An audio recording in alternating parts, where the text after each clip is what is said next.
ওই জায়গায় যাওয়ার পরে সেখানেও আমাকে বলতেছে আজান দেওয়ার জন্য। সেখানে গিয়ে আজান দিছি।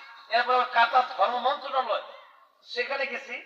সেই মসজিদে যাওয়ার পরে সেখানেও আমাকে বললো আজান দেওয়ার জন্য। সেখানে আমি আজান দিছি। আল্লাহ আজান যে দিছি, আজান যারা দেয় মুয়াজ্জিন যারা, মানে কেমন মুয়াজ্জিন সাহেব, ইমাম সাহেব, হ্যাঁ বুঝেন নাই তো, যারা মুয়াজ্জিন যারা আজান দেয় এদের গর্দান কিয়ামতের মধ্যে সবচেয়ে উঁচা হবে। সুবহানাল্লাহ। এই কে বলবে, বলে কি রে সবাই আছে এনে, আর মুয়াজ্জিন হিসাবে এই যে খালি চেহারা দেখা যায় সবার উপরে, সবার মাথা এলো, আর মুয়াজ্জিন সাহেবের মাথা ওই উপরে। ভাই কেন? ওই যে আজান দিত যে মানুষ কাগজ থেকে ডাকতে, তার গর্দান, তার মাথা উঁচা করে দিয়ে আল্লাহ তার মর্যাদা বাড়াই দিবে, সবাইকে দেখাবে। জোরে কোন সুবহানাল্লাহ। একটু দিয়ে দেই, জোরে কোন আল্লাহু আকবার। এই আওয়াজে হবে না মুসলমান, এই আওয়াজ জোরে আওয়াজ দিবে আল্লাহু আকবার, জোরে কোন আল্লাহু আকবার। লাইন শেষ হলে এক লাইন শেষ হলে আল্লাহু আকবার করি, ঠিক আছে ইনশাআল্লাহ? ঠিক আছে।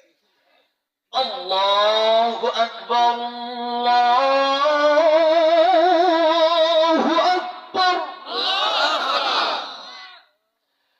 আল্লাহু আকবার, আল্লাহু আকবার।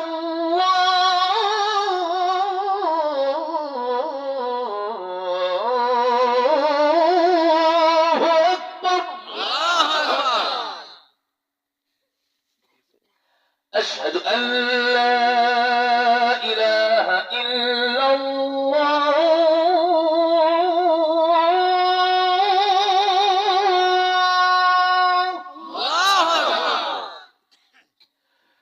أشهد أن لا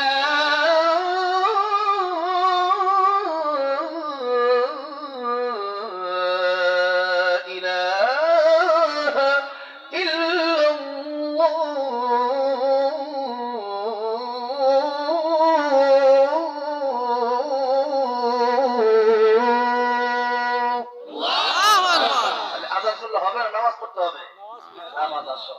আল্লাহ সনের পাঁচ ওয়াক্ত নামাজি বানায় দেন, জোরে কোন আমিন। দোয়া হবে। অনেকে অনেক আব্বা আমার জন্য দোয়া চেষ্টা তাদের জন্য দোয়া করে দেন। অনেক আব্বা আমার চলে গেছেন পৃথিবী ছেড়ে, তাদের আব্বা আমার কবর জান্নাতের বাগান বানায় দেন। এই এলাকার অনেক মুর্তেগান মামা এখন সোনার গাঁত লাগিতে হাগ এই তো গন্ডগোলের দিন শালা এই শালা দিনটি গরিবগি আসা নিয়ে যাচ্ছে গাঁৱত থেকে মেলটার যা আর এই কয় কি রে ঠিক ওরা দিল্লি যাতায়াত করছে, কিন্তু আমাকে যাওয়া হবে না। তখনই করছে আরে ওর আগা মারলে কি হবে, পাশা মারলে কি হবে, ওরই কথা করছি। ওর দরজা সরম কিচ্ছু নেই, ওরা এক জাত